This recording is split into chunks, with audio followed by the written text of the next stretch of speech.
dhimmi ulaa galaanaa dhimma jiraachuu fi jiraachuu dhabuuti kan jedhan muummichi ministeeraa Abiy Itoophiyaan Somaaliyaa keessa aarsaa guddaa kanfaluu ibsanii jiru. Daawwattoota fi dhaggeeffattoota maatii chaanaalii keenya hanga xumura qophii keenyatti nu waliin akka turtan kabajaan isin affeerreerra.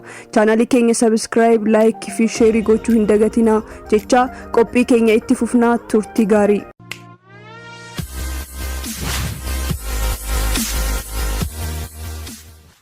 Itoophiyaan waliigaltee ulaa galaanaa bulchiinsa Somaliland waliin seente yoo haqxe malee waraana Itoophiyaa akka baastu dhihoo Somaaliyaan ibsiteetti.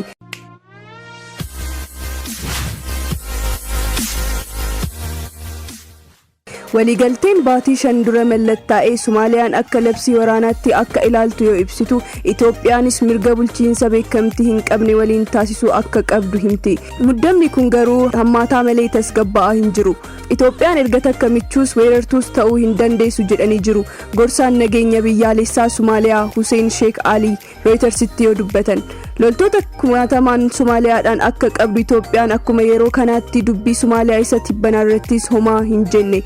Itoophiyaan waraana gosa lamaadha kan isheen Somaaliyaa keessaa qabdu. Tokko gamtaa Afrikaa jala kan sossa'u ATMIS yoo ta'u, kan lammataa waliigaltee biyyoota lamaanitiin kan bobba'edha.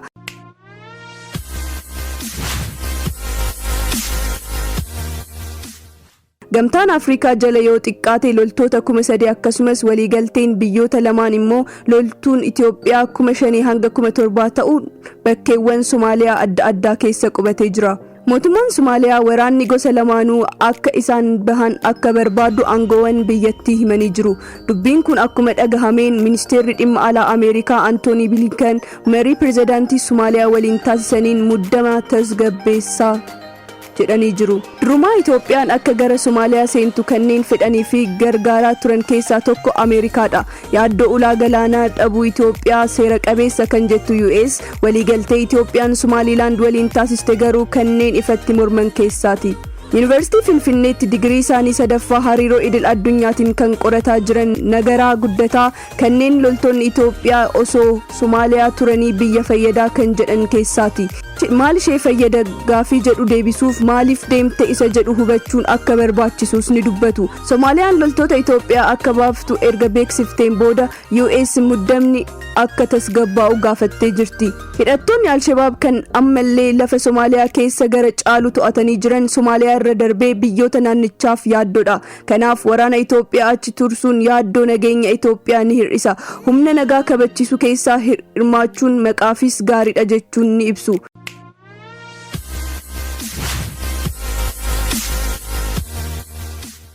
Walitti dhufeenyi Itoophiyaa fi biyyoota lixaa sadarkaa duriirra jiraachuus baatu loltoota tursuun hariiroo cimsuuf akka riqichaatti gargaaruu danda'u jedhu.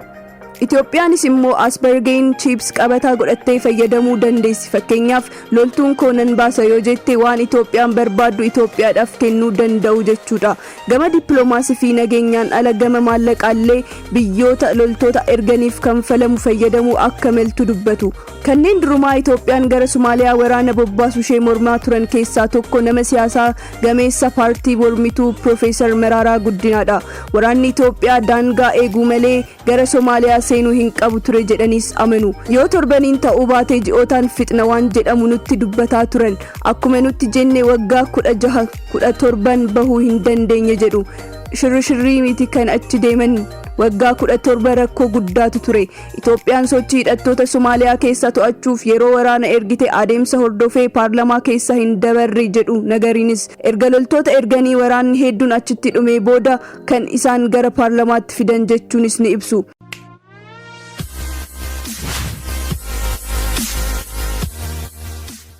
Egasii raawwii loltoota deemanii miidhaa qaqqabee fi kan irratti wanti uummataatti ifa ta'e hanga yoonaa hin jirus jedhu. Profeesar Maraaraan loltoonni Itoophiyaa achi yeroo dheeraaf turuun isaanii biyyaaf hammana bu'aa buuse qaba jedhanii hin amanan. Mootummaan ofii isaatiin ibidda ollaa jiru akka dhufe nan gubne achumatti eeggadhaa isa jedhu isaaf yoo ta'e malee bu'aa guddaa biyya kanaaf waan fiduu danda'e waan jiru natti hin fakkaatus ni jedhu. Waggaa lamaan dura gama naannoo Somaaleetiin hidhattoonni Al-Shabaab daangaa seenanii turan. Dhimmi ijoo Itoophiyaa fi Somaalilaand wal dhabsiise waliigaltee ulaa galaana Itoophiyaan Somaalilaand waliin taasisteedha. Profeesar Maraaraan inumaa dur caalaa yeroo ammaa rakkoon Somaaliyaa keessa hammaachuu ibsuun akka loltoonni Itoophiyaa bahan barbaadu. Maaliif? Sababni Somaaleen ija diinatiin yoo si ilaale, mootummaan sunis ija diinatiin yoo si ilaale, biyya nama keessa akka barbaaddetti turuu hin dandeessu. Yoo turtes maal fiddaadha? Eenyu eegdadha? Mootummaan ati nan eega jettee diina sitti ta'e warri akka loltuun Itoophiyaa turu kan barbaadan jira ta'a. Humna biyya sanaa turuu hin dandeessu Itoophiyaan jedhu. Sababa kanaaf loltoonni Itoophiyaa achi turuun bu'aa hin qabu jechuunis ni ibsu. Kana biratti immoo biyyi keenyas immoo rakkoo nageenyaa keessa jirti. Gatii hin taane kanfalaa turre, ammas gatii hin taane kaffalaa jirra jechuunis ni ibsu.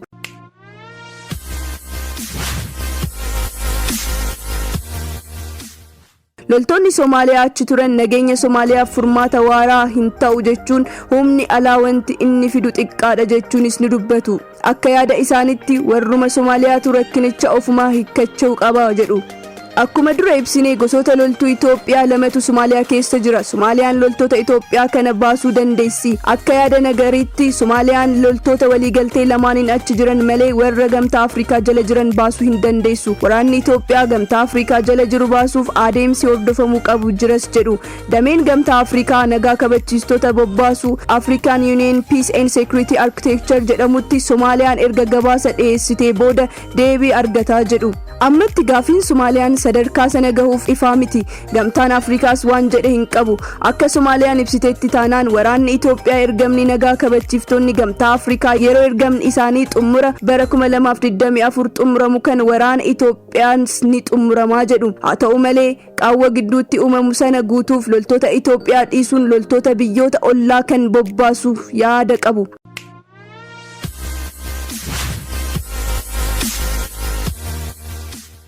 Aangawoowwan Somaaliyaa Reuters dubbatan xumura baatii waxabajjii dura waliigaltee yoo haquu didan loltoonni Itoophiyaa Atiimsii fi waliigaltee waloon jiran ni bahu jechuunis ni dubbatu. Waraanni gamtaa Afrikaa jalatti Somaaliyaatti bobba'ee Atiims ergamuu mana maree nageenya United Nation kan raawwatu yoo ta'u xumura bara 2024tti dhimma nageenya mootummaa Somaaliyaatti dabarsa. Waliigaltee Itoophiyaa fi Somaalilaand mallatteessan ilaalchisee qabxii ijoon haasaa ulaa galaana muummicha ministeeraa Abiy muddama hammeessaa jiru. Gaafii ulaa galaana Itoophiyaa gaanfa Afrikaatti ijoo dubbii ta'e. Xiinxalaan gaanfa Afrikaa kan ta'an Abdurrahiman Said Abu Hashim garuu Somaaliyaan biyya walabaati jedhu. Loltoonni biyya kamiiyyuu biyyattii keessa socho'uuf eeyyama mootummaa biyyattii qabaachuu qabu jechuun baasu akka dandeessisu ibsu. Profeesar Maraaraan gama isaaniitiin warri sila addunyaa olaantummaadhaan geggeessanii jedhan akka waraanni Itoophiyaan achi akka hin baane barbaadu ta'e jechuun fedhii akka qabaachuu malan ibsu. Mootummaan Somaaliyaa loltoonni akka bahan dubbatus bulchiinsonni Somaaliyaa kanneen akka Jubaland, South West jedhaman garuu akka turu akka fedhan dubbataniiru.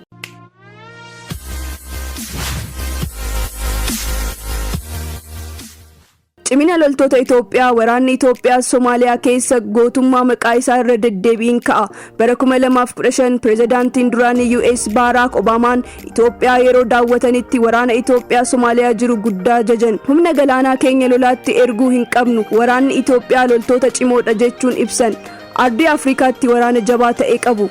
Qorataa kana kan ta'an nagariinis loltoonni Itoophiyaa maqaa gaarii qabaachuu quba qabu. Loltoota Itoophiyaa gatii baay'ee haa kaffalchiisu malee Al-Shabaab baay'ee to'achuudhaaf hojii guddaa akka dalaganis ni ibsu. Pirezidaantiin duraanii US Bush loltoota Ameerikaa achi keessa akka hin baasneef helikooftara Ameerikaa Black Hawk waan dhahanii buusaniif garuu loltoonni Itoophiyaa kana hunda dandamatanii warra tokkummaa mana murtee Islaama baay'ee xiqqeessan. Somaaliyaatti bobba'aniiru. Aangawoowwan siyaasaa fi waraana Itoophiyaas dhimma kana irratti deddeebiin kaasu.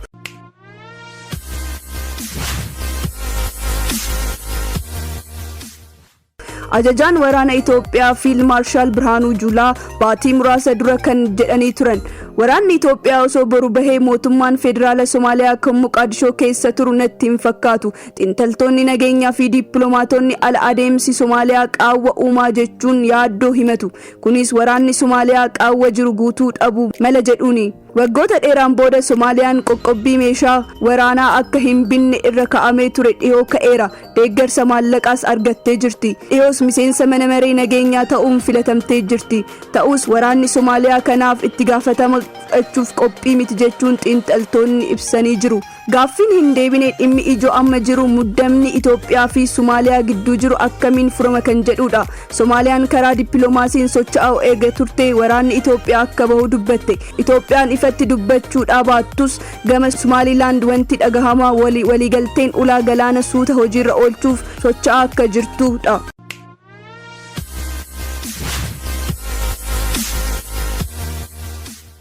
Waan kun hariiroo biyyoota lameenii sadarkaa boora'urra akka gahus godhee jira. Kana irraa ka'uun waan kun gara waraanattis isaan geessuu danda'a jedhuun Abdurrahimaan.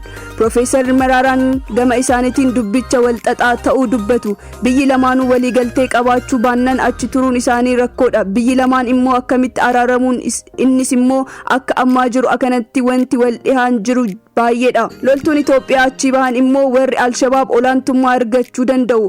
Akkatti bahus rakkoo guddaatu jira natti fakkaata jedhanii jiru.